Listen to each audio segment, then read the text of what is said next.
Can everybody hear me okay? Yes. Yes. So, good evening again. I'm a little nervous about being up here. Talk about lighting your own fire, right? And the reason for that is I'm a little apprehensive about candles. And the reason why I'm apprehensive about candles is the last time I was on stage was at the Improv for the Tampa Technology Forum, presenting on user experience and usability, and I literally lit my own fire by lighting my hair on a candle before I got on stage. But luckily for me, I have long enough hair to keep me going, so I'm going to put these away for now and out of our way. And I know you're excited to see what's behind here, but I'm not going to show you yet. So this is a familiar setting for me because I have a master's degree in psychology, and a lot of people ask me if I have a couch in my office, but I don't. They didn't want to put that there because they wanted me to sit at a desk and actually be productive, but I don't take clients on the couch. So what is it to be meaningful? What does that mean? At some point in our life, after we learn how to walk and speak and talk, and we can process some thoughts, we start creating dreams. We start thinking about the things that we want to achieve. We start creating plans. We start, being ambitious, and we create the big plans of things that we want to do with our life. In summer, I want to become a firefighter. I want to become a nurse, or anything about I want to climb Mount Everest. I want to move to South Africa and hang out with animals. We become a little ambitious, and there's no sky's the limit, right? But something holds us back. We get a little older, we start going to school, we get a job, and for some reason those ambitious goals that we had and those dreams, they may not happen. And what I think it is the fact that I think we are afraid and we fear the unknown. So there's a lot of unknowns in making choices and going through life and doing things. And I feel that I myself included, we're fearful of the unknown. And when we're fearful of the unknown, what happens is we start limiting our experiences. We miss out on opportunities. We miss out on meaningful experiences.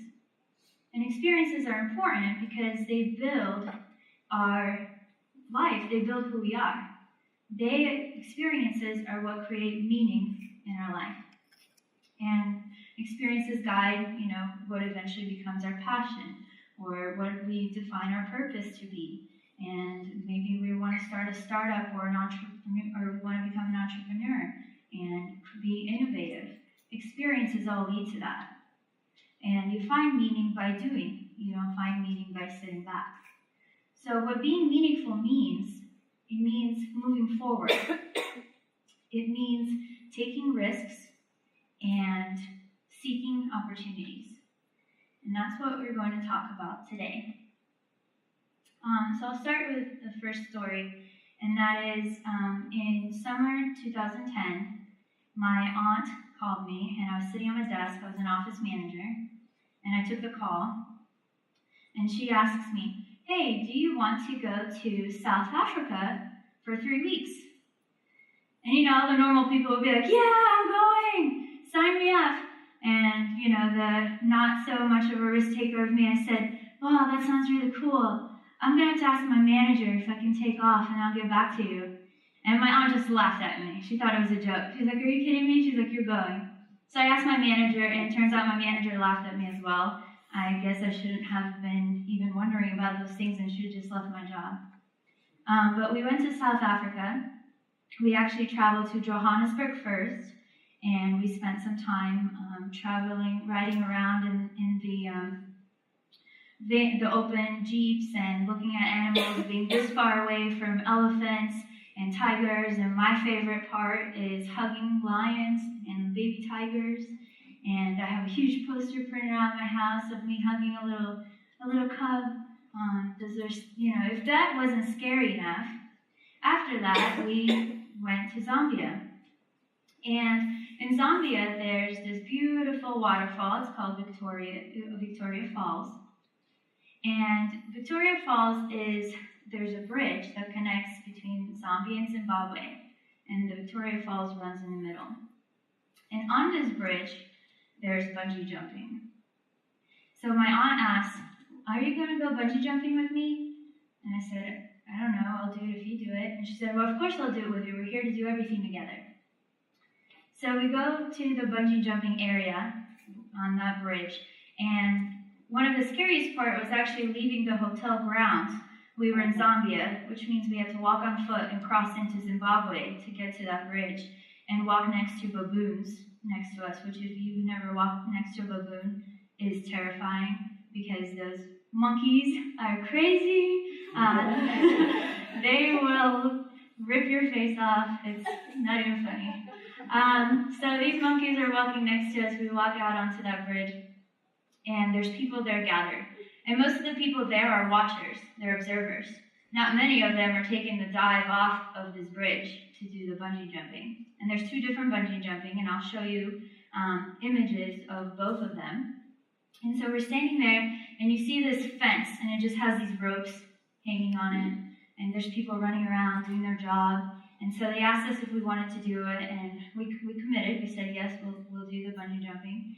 And we bought all of there's 3 types that you can do. We bought each one. Let's just get it over with and do all. And I think there was a deal, like you buy 3, get one free, because you might not finish all 3, right? So we did all 3. We get there, and for the first jump, what they actually want you to do is, my aunt and I were doing it together, so we're doing it tandem.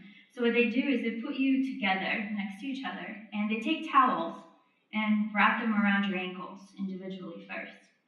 And you're wondering probably, why are they wrapping towels around your ankles? And my theory is because that's where they wrap the rope, and so your ankles don't snap when you're actually flying down and bouncing up and down. So they tied our feet in towels, and then they tied our feet together. So we're standing next to each other, both of our feet are in towels. You can't really move, so you're just walking like this around. We have the harness on, and for this particular jump, what they do is they tie the bungee cord around your feet, because you're going to jump out head first, like a bird, and you're going to fly. And so the craziest part of this jump is there's instructions. You can't just go up there and they count to 3 and you jump off and you'll be all good. The problem is especially if you're going tandem, is they're going to count off to 3, right? And at 2, you have to bend your legs. So you have to hold one of your arms up and you're hugging your other person. And then you have to bend your legs on 2, and on 3, just spring out, and you have to keep your arm out and be as still as possible.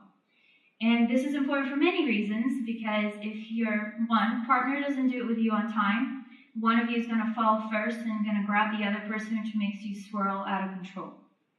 And it's going to hurt. So a person that went right before us did just that. He went by himself, but he decided he was going to dive for it. He dived in it, and he's a risk taker. And I'm sure it was a little scary and hurt when he came out.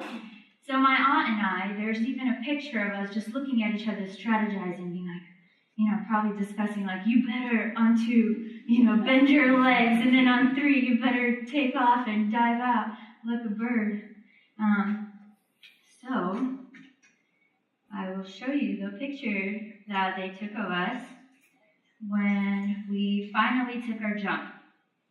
So there's the middle area over here that you stand, your tippy toes are hanging off of the ledge, and they count to 3, you do the whole thing. Meanwhile, let me tell you that there's a random guy holding the bungee rope somewhere to the side, because once you jump off, he lets go of it. And this guy up here that was standing behind us, who was doing the counting, actually almost pushes you out a bit as well. So you can see his hand kind of being like, you're ready to go. And you see my aunt and I, we're overachievers. We practiced really well. We look like birds flying through there. So this was a scary experience. And turns out this is not the first scary experience that I will have in my life, because there's one more bungee jump. And this bungee jump was a little different this time, as you can tell by the photo. This time they didn't tie our legs together. So that means I have a choice. I can almost run away. When the guy starts counting, I can walk back. I'm not tied to someone at my feet. So we're still going tandem. we have to kind of commit. I think they did link us together, but we have to commit and hug each other. And what happens is now they put the rope on the front of you. And the rope is actually, you're standing over the ledge again, over here, on the metal ledge. Your tippy toes are hanging off this ledge. And this one was actually way harder than flying out as a bird. You think flying out as a bird, oh my God, I'd never be able to do it. In the heat of the moment, they count to 3, you just go. But when somebody tells you, hey, put your feet over this ledge hanging off and have one leg dangling forward, and on 3, you're going to meet your other leg. Yeah, it's not that easy. So this was actually one of the scariest ones out of the jumps. And the rope is super heavy. So once you get to that ledge and you're hanging off, the rope's already pulling you forward. So the guy in the back is actually almost holding you back so you don't fall ahead of time. So both of these experiences were really scary. They were risky. I literally risked my life on this bungee rope. But I feel even if you haven't been to South Africa, and even if you haven't, or you're not planning on bungee jumping off of the Victoria Falls, you experience you're experiencing these things every day. So I experience risk all the time. So for example, signing up for this event. This is risky, this is a scary situation, I'm taking a risk to be up here. Last year I had a friend offer me a speaking position at a conference. She said, just apply for this conference and see what you get. And I applied, and they came back with an hour and 10-minute workshop in front of a bunch of professionals I haven't presented to before. And that's a scary situation, getting on stage in front of that, taking that risk, plunging yourself in there. So it's important to do things and to have experiences that are a little scary, because those are the experiences that I've noticed are the best. Those are the experiences that you usually can draw the most meaning from, and those are the experiences that are going to help build you and what you want to do and who you are. And being meaningful, as I said, is about taking risk, and it's also about seeking opportunities, because these scary experiences are not going to just come to you. Nobody's going to come to you on a platter and be like, here, would you like to choose from these experiences? Today we have, all these different bungee jumps that you can do, and tomorrow you can start your own business, and the next day you can, create something innovative and be the new Apple. That's not going to happen. Nobody's going to come to you and ask you for those things. You have to seek those opportunities out, and you have to seek those experiences for yourself. Shortly after this trip, in 2010, I found out that I was not accepted to the PhD program that I wanted to attend. And this was kind of hard, because I kind of planned my life around this PhD program that I applied to. I wanted to stay in Tampa. I already had plans to keep working at the Leadership Institute where I worked. I already had plans seeking other opportunities in town. I was networking with a lot of folks, and I just wanted to stay here. It was very familiar. It was comfortable. That was the thing that I wanted to do. So when I did not get into the PhD program, I had to make a choice, and now I had to take a risk. And I took a risk, and I accepted an offer from University of West Florida and went to their master's program instead in Pensacola. And their master's program is valued because they pride themselves on applied experience. And I'm all about applied experience. I love going to school and going to work at the same time. So this was perfect for me. I'm like, okay, graduate school, and I get to do projects at real organizations and work at the same time as going to school. And I took the risk, and I moved there. And at first I was comfortable. I went to school just like everybody else did. I always take full load of credit of classes because I want to get out of there as soon as possible. So I'm going to take all the classes. I received a graduate assistantship, so I helped a professor teach a class, and so I got paid and had some hours with that, but I wasn't satisfied. So I volunteered for a few committees, and I became a vice president here, and something else there, and I did some extracurricular work at these professional organizations and networked, but I needed another risk. Something else was missing, and this internship came up. And it was actually an internship not for me. and not for people like me. It was not for people who just started the graduate program. It was for seniors. It was for people who were looking at full-time internship as a senior who needed those credits to graduate. It was an internship that was full-time, so you had to be there and committed every day. So it was definitely not for someone like me who just started out into the program, who's taking a full class load, who's also a graduate assistant. So I asked some of my friends, I said, are you going to apply for this internship? And they said, no, why would, I have all these things going on. I have 4 classes, I'm also a graduate assistant, and they're not going to accept us. They're looking for all the people who are, ready, have the experience already. They're getting ready to graduate. So I applied. And I got a call back. It's like a joke. So I got a call back from them, and they asked me to come in for an interview. And because I have worked before while going to school, I had some experience on my resume, and they were willing to meet me and hear me out. So I met with a panel of 4 people who interviewed me and asked me various questions. And, the interview went well, and they let me go. And I didn't really know what was going to happen. I just put myself out there. I didn't know if they were going to think I'm crazy and be like, she knows this is a full-time position. I don't know why she's looking for that. She's going to be part-time. We need somebody who's here. So what actually happened is they called me back and they created a position for me. So they didn't know that they needed me. And they didn't know that they wanted to create a position for someone. So it took me applying for that position and going out on a limb and taking a risk and seeking an opportunity for myself and seeing if they would take me in. And they did. And it was one of the best positions I ever held. I held it throughout the entire time I was at in Pensacola, right before I moved back here to do my internship here in town. I learned a lot. They actually did hire another intern as well, who was full-time. He became a really good friend of mine.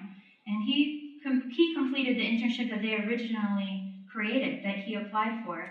And then they created a separate part-time position for me. And we got to work together and work on change initiatives in that organization. Now, the peers that I had who did not apply for this position, they didn't get to experience the same thing I did. They didn't get that opportunity. You have to seek for those opportunities. People are not going to seek you out and say, do you want a part-time position at this organization that's not posted anywhere? So that being meaningful is really about doing things. It's not about sitting on the couch. It's about experiencing, and it's about doing things that will bring meaning to your life and help you define what you want to be. In 2011, I went to Dominican Republic with a good friend of mine. And at this, we went to, her sister was graduating from high school. And in Dominican Republic, when you graduate from high school, there's a huge kind of gala ball. And then for the weekend, they go to an all-inclusive resort with the family and friends. It's a whole family event, and everybody goes and has fun.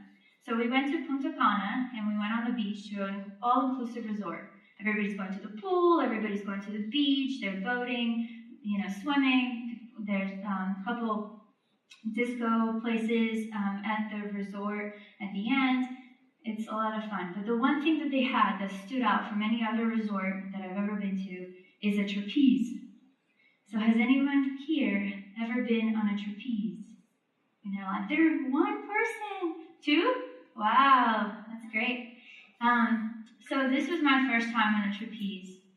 And the way that this was laid out was it was a net, that catches you. And then they had this little tiny set of stairs. And you climb up, they put the harness on you, but they don't hook you up yet. They're going to hook you up when you get to the top of the stairs. And if you think that you're not afraid of heights, when you climb up a tiny set of stairs with a harness but no rope, that starts shaking towards the end when you get up there because it's thinning out and it's so tall, you realize that you are afraid of heights. And so you get up there and there's this little wooden plank. And this plank, you're actually sharing with somebody else. It's going to be the guy who's going to hook you up. So you're standing up there on a little plank, and the whole thing is shaking. They hook you up, and they bring the bar to you that you're going to trapeze with. And so they bring the bar to you, and what actually happens is you, again, have to lean off of this little platform, grab the bar and lean out and almost be parallel to the ground. So you're not really off yet. You're like this, you're still holding on. But your tippy toes are only your tippy toes on the platform, which means you can't really climb back with your tippy toes when your arms are out, and you can't really go anywhere. So you have a couple choices. You can try to beg the guy and be like, catch me, like pull me back, I don't want to do this anymore. Or you can let go of the bar and fall into the net, which I don't recommend, because although the net looks safe, it actually hurts pretty bad because it's an actual rope material that's there. It's just there to catch, probably cell phones or some hats or something. And then the other choice that you have is actually to go ahead and do the trapeze, and you can swing and wait for it to stop and just jump off and get off as fast as you can and say, never mind, I never want to do that again. Or you can do what they ask you to do, which is swing and then put your legs over the bar, hang off, act like you don't care, and then put your hands back on, jump off, and do a flip off the net thing as well. They had like this whole thing established for you to do. But the point of that story is when you're on the trapeze of your life and you're standing on a little wooden plank and somebody gives you that bar and you've committed and you grab that bar and you're leaning parallel to the ground, at that point, you've reached the point of no return. You have made a decision. You've already made a choice. You've committed. When I came out here today, I couldn't just walk back, nobody saw me, I'm just going to walk back. My photo's already on the brochure. My name is already on there, my bio, the presentation I'm going to do. I can't back out. So I've reached the point of no return. And we reach those moments in our life. And in those moments, we have a couple choices. You can go ahead and do the best we can and get off and say, never mind, let's point I never want to reach again. Or, we can try to do the best we can. We can be successful at it, and we can learn something from it. We can open our new startup. We can create a new business. We can create an innovative product. We can become a singer. We can, go to Africa and hang out with the animals.